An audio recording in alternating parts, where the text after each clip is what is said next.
बिस्मिल्लाहिर्रहमानिर्रहीम। व्यूअर्स, आज का हमारा टॉपिक है finding multiplicative inverse of a complex number. इस लेक्चर में आप देखेंगे कि किसी कॉम्प्लेक्स नंबर की मल्टीप्लिकेटिव इनवर्स कैसे फाइंड की जाती है। इस सिलसिले में जो हम क्वेश्चन सॉल्व कर रहे हैं उनमें एक्सरसाइज 1.3 का क्वेश्चन नंबर 2 का फर्स्ट पार्ट पहले देखें। तो इसकी मल्टीप्लिकेटिव, ये कॉम्प्लेक्स नंबर है, इसकी मल्टीप्लिकेटिव इनवर्स मालूम करनी है। ये याद रहे कि ये जो कॉम्प्लेक्स नंबर है इसका रियल पार्ट 0 है, बाकी इमेजिनरी पार्ट इसका -3 है। ऑयटा बता रहा है कि ये इमेजिनरी पार्ट है। तो कैसे हमने इसकी मल्टीप्लिकेटिव इनवर्स मालूम करनी है। ये आपका कॉम्प्लेक्स नंबर हो गया -3 ऑयटा। इसकी मल्टीप्लिकेटिव इनवर्स होगी z इनवर्स, जो कि होगी 1/z। 1/z कैसे आएगा? -3 ऑयटा। और कॉम्प्लेक्स नंबर में डिनोमिनेटर में ऑयटा नहीं आता। अगर आपको याद हो कॉम्प्लेक्स नंबर की क्या डेफिनेशन थी, a number of the form a plus iota b। इसमें ऑयटा हमेशा न्यूमरेटर में है, न्यूमरेटर में ऑयटा है, डिनोमिनेटर में नहीं आता। आपके पास जो आप मल्टीप्लिकेटिव इनवर्स मालूम कर रहे हैं किसी कॉम्प्लेक्स नंबर की, जो भी हमने क्वेश्चन लिखा है, इसकी मल्टीप्लिकेटिव इनवर्स में z आप देख रहे हैं कि डिनोमिनेटर में चला गया है। तो डिनोमिनेटर से हमने ऑयटा जो है डिनोमिनेटर में चला गया है। हमने डिनोमिनेटर में से ऑयटा को ख़त्म करना है। कैसे ख़त्म किया जा सकता है? इसको तो जस्ट रैशनलाइज करके ही ख़त्म किया जा सकता है। 1/-3 iota into iota over iota. Iota से मल्टीप्लाई भी कर दिया जाए और डिवाइड भी कर दिया जाए, तो ये आप ख़त्म कर लेंगे। ऊपर आ जाएगा आपके पास ऑयटा, नीचे क्या आ जाएगा? -3 ऑयटा स्क्वेयर। और आपको पता है कि ऑयटा स्क्वेयर किसके बराबर होता है? -1 के।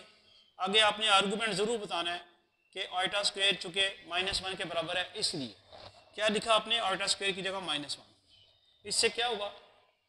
न्यूमरेटर से डिनोमिनेटर से ऑयटा ख़त्म हो गया। क्या रह गया आपके पास? ये ऑयटा ओवर 3, या आप इसे 1/3 ऑयटा भी लिख सकते हैं। तो यही था मल्टीप्लिकेटिव इनवर्स। इस क्वेश्चन में जो हमने मल्टीप्लिकेटिव इनवर्स मालूम करनी थी इस कॉम्प्लेक्स नंबर की, वो यही था। नेक्स्ट क्वेश्चन देखते हैं। अच्छा जी, नेक्स्ट सेकंड पार्ट है। उस वक्त हमारे अब इस वक्त क्या दिया हुआ है? 1-2 आइटा। इसकी मल्टीप्लिकेटिव इनवर्स मालूम करनी है। स्टेप्स वही करेंगे आप कि यहाँ आप लिखते हैं z = 1-2 आइटा। z इनवर्स किसका हो जाएगा? 1/z। वो आ जाएगा 1/-2 आइटा। और जैसे मैंने भी आपको बताया कि कॉम्प्लेक्स नंबर जो डिफाइंड है उसमें ऑयटा हमेशा हमारा न्यूमरेटर में होता है। तो इस फॉर्म में लिखने के लिए हमें डिनोमिनेटर में से ऑयटा ख़त्म करना है। इस डिनोमिनेटर से ऑयटा ख़त्म करने के लिए आप क्या कर सकते हैं? इसे रैशनलाइज करेंगे। रैशनलाइज करने का क्या तरीका है कि ये वाला जो ऑयटा है इसका साइन चेंज करके उससे मल्टीप्लाई डिवाइड करना है। इस ऑयटा के साथ साइन क्या है? नेगेटिव है।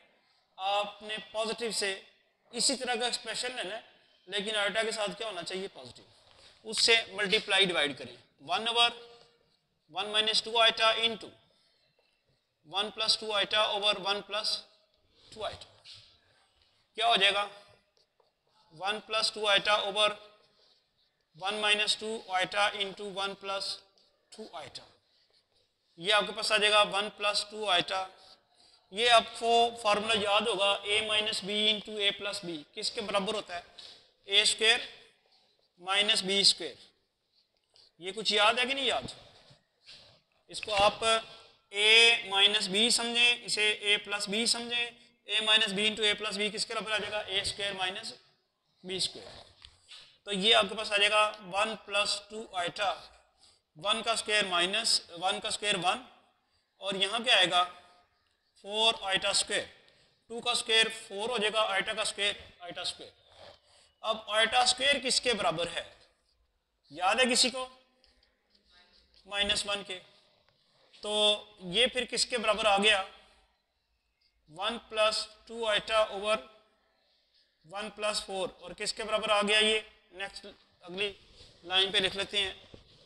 यानी z इनवर्स फिर आपके पास किसके बराबर आ गया? 1+2 आइटा ओवर 5। या फिर आप इसे इस तरह लिखेंगे z inverse is equal to 1/5 प्लस 2/5 आइटा। क्यों बेटा, क्वेश्चन समझ आ गया? ये कॉम्प्लेक्स नंबर था, इसकी मल्टीप्लिकेटिव इनवर्स हमने फाइंड किया जो कि ये आई, और आप देख रहे हैं कि अब जो एक्सप्रेशन है उसमें भी आइटा डिनोमिनेटर में नहीं है, बल्कि आइटा क्या है, न्यूमरेटर में ऊपर है। नेक्स्ट क्वेश्चन देखते हैं। अच्छा जी, अब नेक्स्ट थर्ड पार्ट देखें। इसमें कॉम्प्लेक्स नंबर है -3 -5 आइटा। स्ट्रेटजी आपको समझ लग गई होगी कि आपने इसको z सपोज किया -3 -5 आइटा को, देन z इनवर्स अभी मैंने बताया 1/z होगा, और 1/z कैसे होगा माइनस। अब आप मुझे बताएं क्या करना है, डिनोमिनेटर में से आइटा को ख़त्म करना है। क्या तरीका है, उसका साइन चेंज करके उसे मल्टीप्लाई डिवाइड रैशनलाइज करें। 1/(-3 -5 iota into -3 + 5 iota over -3 + 5 iota. जिस चीज़ से आप मल्टीप्लाई कराएं अगर उसी से डिवाइड कर दें तो कोई फ़र्क नहीं पड़ता। इसका साइन चेंज करके मैंने मल्टीप्लाई डिवाइड किया है। ऊपर आ जाएगा -3 + 5 iota divided by -3 - 5 iota into -3 + 5 iota. ये आ जाएगा -3 + 5 आइटा ओवर, फिर वही फॉर्मूला लगेगा a - b into a + b। a हमारे पास -3 है और b 5 आइटा है, तो ये आ जाएगा -3² - 5 आइटा स्क्वेयर। ये आ जाएगा -3 + 5 आइटा ओवर -3 का स्क्वायर 9 -25 आइटा स्क्वेयर। ये अब आ जाएगा -3 + 5 iota divided by 9 -25 into iota square किसके बराबर है, -1 के। ये आ जाएगा -3 + 5 आइटा ओवर 9 + 25। और फिर नेक्स्ट स्टेप में z inverse is equal to -3 + 5 iota over 34, और इसको भी इस फॉर्म में लिखेंगे -3/34 + 5/34 आइटा।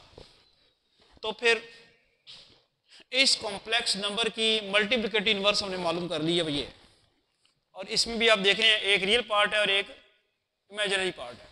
जो गिवन कॉम्प्लेक्स नंबर था उसका रियल पार्ट -3 था और इमेजिनरी पार्ट -5 था। इसकी मल्टीप्लिकेटिव इनवर्स का जो रियल पार्ट है -3/34 और इमेजिनरी पार्ट जो है 5/34। नेक्स्ट क्वेश्चन देखते हैं। नेक्स्ट क्वेश्चन में जिस कॉम्प्लेक्स नंबर की हमने मल्टीप्लिकेटिव इनवर्स मालूम करनी है वो ऑर्डर पेयर की फॉर्म में लिखा हुआ है। कीप इन माइंड के कॉम्प्लेक्स नंबर इस फॉर्म में भी लिखा जा सकता है। इसकी मल्टीप्लिकेटिव इनवर्स मालूम करके भी हम इसी फॉर्म में लिखेंगे। तो सॉल्यूशन में हमारे पास अब जो कॉम्प्लेक्स नंबर है 1 2 से क्या मुराद होगी, 1 + 2 आइटा। बस ये याद रखना आपको।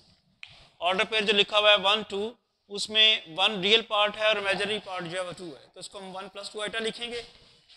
अब z इनवर्स क्या हो जाएगा, 1/z वो आ जाएगा 1/1 + 2 आइटा, और ये किसके बराबर आ जाएगा, डिनोमिनेटर से आइटा को ख़त्म करने के लिए रैशनलाइज करना है। आइटा वाला जो पार्ट है उसका साइन चेंज करके उससे मल्टीप्लाई डिवाइड करना है। 1 - 2 iota over 1 - 2 iota. This will become 1 - 2 iota over 1 + 2 iota into 1 - 2 iota. फिर इस पे भी वही फॉर्मूला लगाना है a + b into a - b। ये आ जाएगा 1 - 2 आइटा ओवर 1² - 2 आइटा स्क्वेयर। ये आ जाएगा 1 - 2 आइटा ओवर 1² तो 1 ही रह जाएगा 4 आइटा स्क्वेयर। फिर 1 - 2 आइटा ओवर 1 - 4 आइटा स्क्वेयर किसके बराबर है, -1 के। ठीक है ना, 1 - 2 आइटा वैसे रह गया, 1 और -4 आइटा स्क्वेयर किसके बराबर है, -1 के। तो ये बन जाएगा 1 - 2 iota over 1 + 4 1 minus 2 iota over 5, यह आ जाएगा 1 ओवर 5 माइनस 2 ओवर 5 आइटा। क्यों बच्चों समझ आ गई? ये कॉम्प्लेक्स नंबर था, इसकी मल्टीप्लिकेटिव इनवर्स ये आ गई। अगर हमने इसको उसी फॉर्म में लिखना है तो फिर हम ऑर्डर पेयर की फॉर्म में ऐसे लिखेंगे 1 over 5 minus 2 over 5, 1 over 5 minus 2 over 5 order pair की फॉर्म में। जिस फॉर्म में क्वेश्चन दिया हुआ था उस फॉर्म में आपने उसकी मल्टीप्लिकेटिव इनवर्स मालूम कर ली।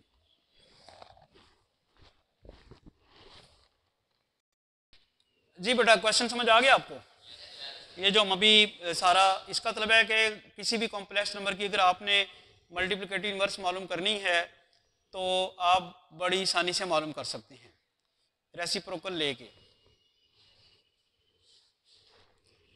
तो अब इस सिलसिले में अगर आपको कोई चीज़ पूछनी है तो आप पूछें।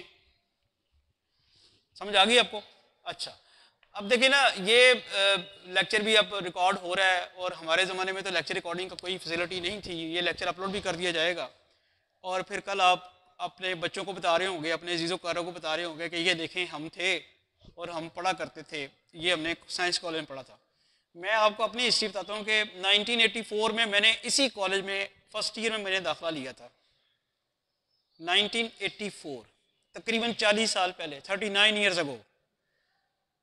तो 40 साल पहले इन्हीं बेंचों पे बैठ के मैं पढ़ा करता था। तो उस वक्त की मेमोरी जो हमारे पास हैं वो तो सिर्फ कोई तस्वीरों के फॉर्म में ही है ना, इस तरह के वीडियो लेक्चर तो नहीं है उस वक्त होते थे। तो अब आज आप पढ़ रहे हैं, कल को आप भी शायद इसी जगह पढ़ा रहे होंगे या कुछ और कर रहे होंगे, तो आपको याद आएगा कि ये हमने इंटर की क्लास में, फर्स्ट ईयर की मैथमेटिक्स की क्लास में, चैप्टर नंबर 1 में कॉम्प्लेक्स नंबर की मल्टीप्लिकेटिव इनवर्स पढ़नी सीखी थी। ठीक है, कोई क्वेश्चन करना हो आपने?